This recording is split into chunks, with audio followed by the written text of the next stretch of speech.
We are just getting kicked off for the four-wheel parts battle in the Bluegrass here at the Rush Off-Road Park. Everything's going great. This is the 4900 Can-Am UTV class. I'm Miles Hasquist, and it's going to be a long day of racing, so stay tuned in.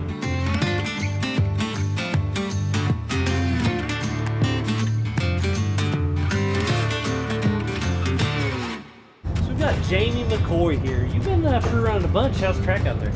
Man, it's going to be really nice. It was really slick, really wet yesterday, but I just come off again this morning, and we're going to have a real nice race course. And this style of race course is right up your alley. I mean, you're the tight woods, you're too fast in the woods, in my opinion, but you hold together and bring it to this line. Yeah, you know, I'm an East Coast guy, and I like the trees. You know, change it up. You know, when we go farther west, you know, you have to adapt. But when it comes back to a course like this, I think we'll hold our own. You'll make this Can-Am really shine, and these Can-Ams are looking sharp. Good luck, buddy. Yeah, thank you very much.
And it sounds like that is Dustin Robbins, number 311, with all things UTV out of Decatur, Alabama, and a single-seat Can-Am UTV as he hits the Yukon launch.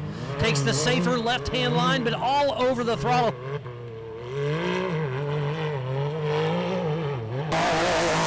So next off the line, any second, there he goes, Mr. Zach Turner, number 67, another Can-Am chasing down Dustin Robbins.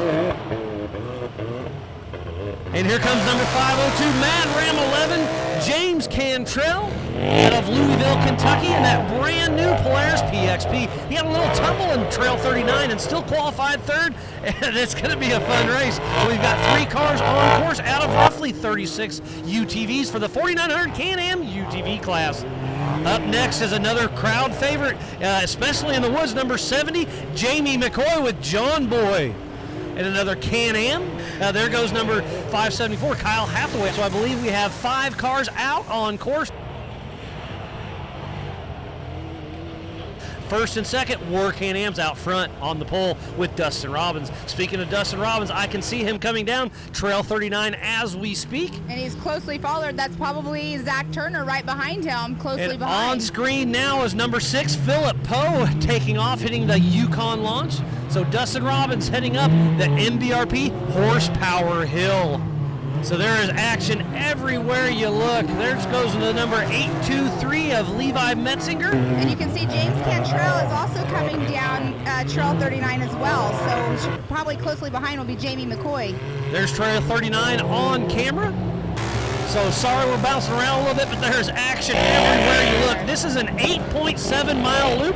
These guys will be doing 4 laps. There goes number 69 with No Respect Racing, Anthony out. There are cars all over this racetrack for the 4900 Can-Am UTV class. If you're just joining us, this is the 2021 four-wheel parts battle in the Bluegrass at the Rush Off-Road Park, and it is hot and heavy.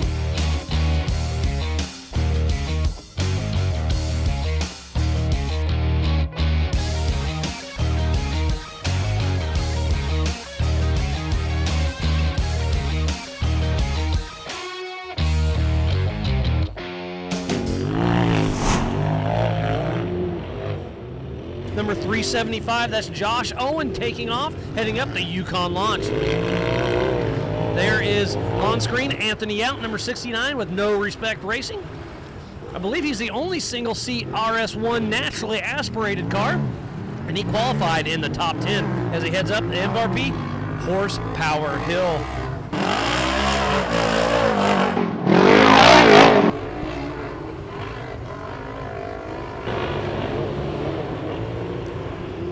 So that's Tony Polari at the top of the Yukon launch as we speak. We should be sending roughly 35 cars off the line for the 4900 Can-Am UTV class. Another great shot of the MBRP Horsepower Hill, and it takes some horsepower. There's the 182 heading up, Heath Taylor. Here comes our first LAR family. That is the Austin LAR of the 429. Part of the Line Mountain Racing, heading up the Yukon launch right there on screen. Looks like Cody Martin just taking off. A little bit of a late start, chasing down one of our KRX 1000s as we have a pass up the Yukon launch. We've got some racing on our hands. It is loud right here at the four-wheel parts start line. Remember, they will be coming through, I'm going to guess, between that 15 and 20 minute mark. Be doing 4 entire laps of 8.7 miles per loop.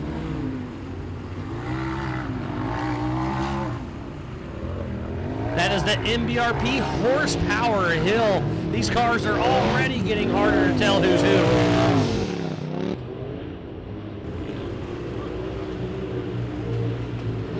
Got a little drama at the beginning of the Yukon launch as the number 4953 of Jacob Tuma has to check up a little bit, but makes her right on up. Looks like the 4918 of Matthew McIntosh having issues at the bottom of the Yukon launch.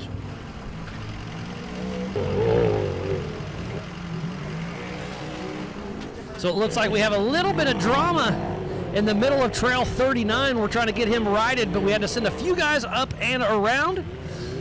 There's the number 4973 of Chris Holland and another KRX 1000 Kawasaki. Great to see so much factory support. Looked like that was the number 26 of Cameron Martin with Martin Racing. Believe this is his first race. There's the number 33 of Cody Quattlebaum.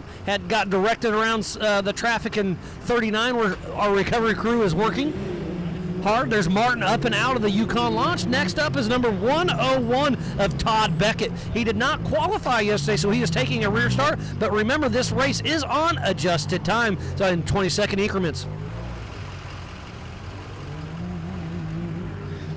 We need to give a huge shout out to Can-Am, Ford, Bronco, Monster, Optima, 4-wheel parts, Griffin, Method race wheels, and Laser Nut, just to name a few. So please support who supports the sport. Without those guys, we would not be racing here today.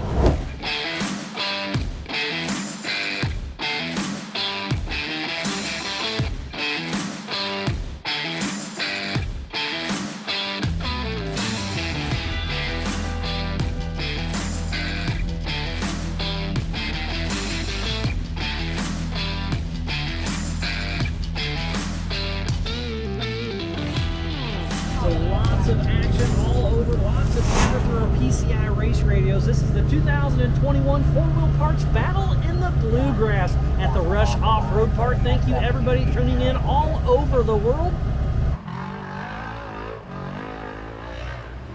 Anthony out running that 1000 naturally aspirated machine. He's been saying he's going to run the Baja 1000 Ironman in that rig this year. Looks like that could have been James Cantrell. I can't tell, but I'm going to say it's James Cantrell with Mad Ram 11 502 machine. That thing, if it is James, that car was absolutely brand new before this race, and he's breaking it in right. This is the 2021 4-wheel parts battle in the Bluegrass at the Rush Off-Road Park, just outside of Ashland, Kentucky. There's a great shot of our 4-wheel parts start-finish line. Got our monster banner set up. That's where our live timing is with USACs all set up. It's like Chad Owen is calling her quits. Tough break for him. Brody Owen, sorry. Getting ready to drop down the HCR drop. There is chatter all over the PCI race radio, keeping everything honest. We're doing the absolute best we can, but it is chaos down here with all this mud.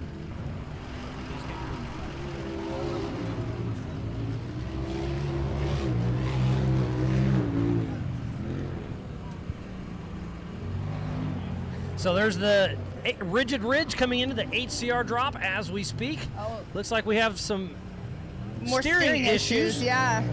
That could be the same car, so he must have a slip in the rack or something, because he comes down there and it goes full lock, but then he's able to steer a little bit later. Not quite sure what's going on.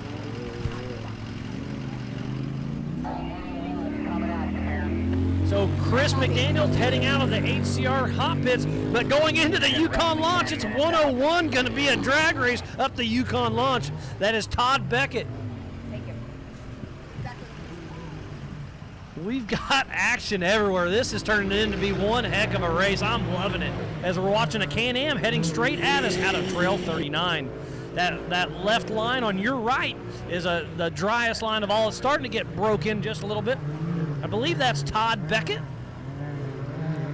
These cars are getting nasty. Yeah, that's the number 101 of Todd Beckett heading up the MBRP Horsepower Hill. It is 7-0. Jamie McCoy and John Boy, our physical race leader. They are out on their fourth and final lap, so Jamie McCoy and John Boy are going to turn up the heat heading up the Yukon launch. Can they keep it together? But remember, it's been Levi Metzinger on adjusted time. They let the line this morning in 20-second increments.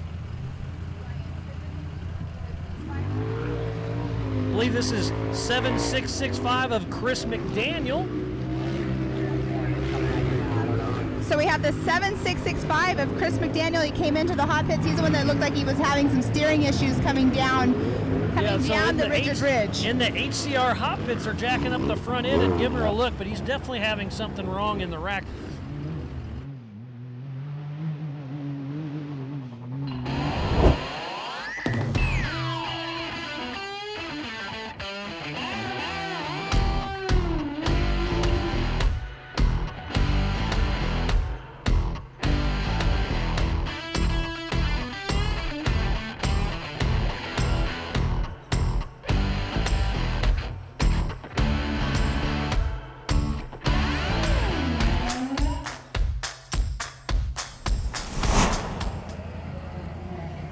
So 8:23, Levi Metzinger started just a few spots back. So on adjusted time, Levi Metzinger and Jamie McCoy are neck and neck. It's going to be a race to the finish as Metzinger heads up the Yukon launch. And he is still the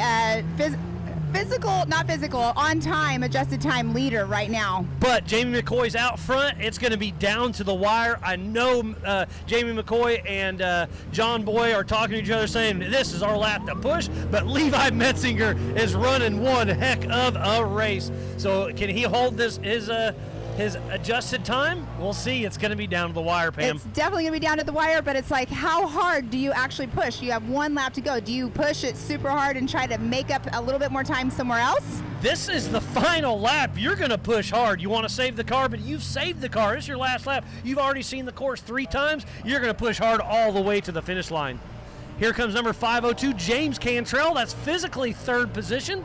And on adjusted time, I'm going to say he's in that third spot also. So could he hold off the podium? It's about to see. That's Jamie McCoy and John Boy heading up MBRP Horsepower Hill. So it looks like the 4953 of Jacob Tuma just pulling out of the HCR hot pit, so he must be calling his day. Tough break for these guys. The attrition is starting to set in. These cars are getting beated and battered.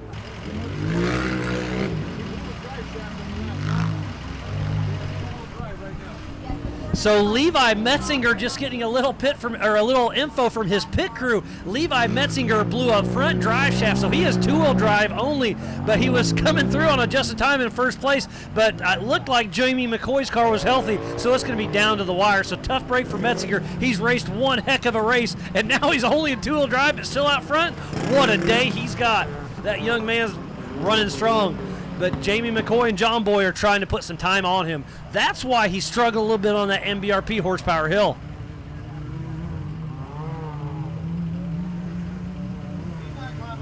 So that's 499. David Viardo having issues on the MBRP Horsepower Hill. You can tell he's just in 2-wheel drive, so he'll have a tough time. But remember, we saw Levi Metzinger in 2-wheel drive making up there just a little bit ago.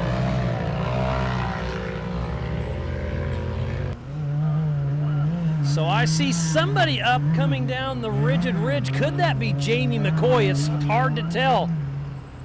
Definitely a Can-Am coming down the rigid ridge. Great aerial view, and then you'll see him come down the HCR drop. It's definitely still chilly this morning. And is that Jamie McCoy? I think it is. So our physical race leader, Jamie McCoy and John Boyle, will be getting the checkered flag at the Four Wheel Parts finish line. Can he pull this race off? It's going to be down to the wire. Remember, it is on adjusted time. So Jamie McCoy physically finishing this race in first position. How far back is Levi Metzinger, James Cantrell, Kyle Hathaway? And I don't remember seeing Dustin Robbins.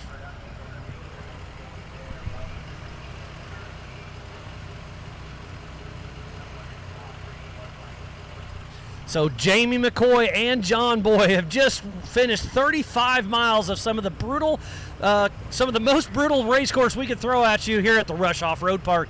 But you can tell they're all smiles, giving each other high fives. There's Alan Johnson saying, good job, but head over towards us. We're going to be giving out some trophies here very shortly. Which one are they going to get? Time will tell. This race is on adjusted time. They took off in 20-second increments. And is that Levi Metzinger, I believe?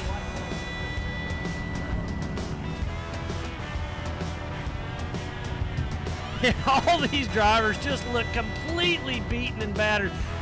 They got their windscreens up. You can't see their face. They are mud all over.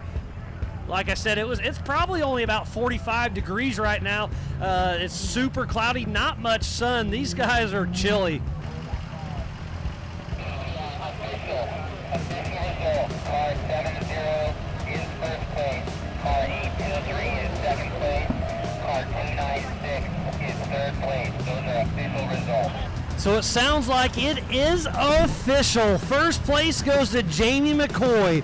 Second place goes to Levi Metzinger. And third place goes to Cody Martin. They ran one heck of a race. And if I'm not mistaken, that is a Can-Am sweep for the 4900 Can-Am UTV class. So Levi, you guys were definitely on a mission out there. You were running up, trying to get up with Jamie McCoy.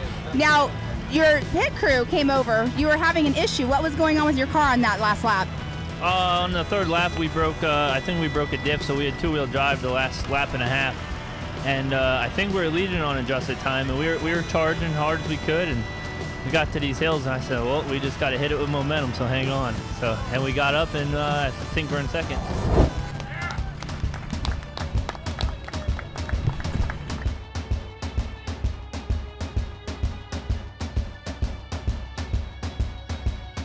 We had a little issue in qualifying. We waited about 40 minutes in qualifying, and we had the battery went low on voltage because I was sitting there with the blower on. We started fourth, but we worked our way up pretty quick, I think. It was really fun. Had a good time. Had an issue at the starting line, so I qualified 5th, but I didn't get to actually take off till 20th. So fought my way to the front. It's hard to make up time on these guys, but I think we did all right for what we had to work with.